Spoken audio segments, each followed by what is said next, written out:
চাইনোভেক্স আপনাদের জন্য নিয়ে এসেছে এই প্রিমিয়াম কোয়ালিটির হুডিগুলো। এগুলো দেখতে যতটা ক্লাসিক ততটাই স্টাইলিশ। যে কোনো আপুরা পরলে তাদেরকে অনেক বেশি সুন্দর লাগবে। আমি জাস্ট প্রোডাক্টগুলোর কোয়ালিটি বোঝানোর জন্য আপনাদের সাথে এই ভিডিওই শেয়ার করছি। আপনারা দেখলেই বুঝতে পারবেন শুধুমাত্র সানলাইট ছাড়া কোনো রকম লাইটিং অথবা ইফেক্ট ছাড়াই আমি কিন্তু এই ভিডিওটা শেয়ার করছি। হুডিগুলো হাতে পেলেই আপনারা এর ফেব্রিক আর কোয়ালিটিটা আরও ভালোভাবে বুঝতে পারবেন।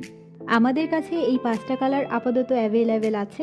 আপনারা চাইলে আমাদের কাছ থেকে কিন্তু পাইকারিও নিতে পারবেন। আমার বিজনেসটা একেবারেই নতুন, এই জন্যই কিন্তু আমি এত রিজনেবল প্রাইসে হুডিগুলো দিয়ে দিচ্ছি। একটু ভালোভাবে দেখলেই বুঝতে পারবেন সুইং, ফিনিশিং এবং ফেব্রিক সবটাই কতটা কোয়ালিটিফুল। ডিজাইনগুলো একেবারে ট্রেন্ড ফলো করে বানানো হয়েছে, যেগুলো আপুদের অনেক বেশি ভালো লাগবে। আর একই কমবে যদি শীত নিবারণ হয় আবার ফ্যাশনও হয়, তাহলে কিন্তু মন্দ হয় না বলুন।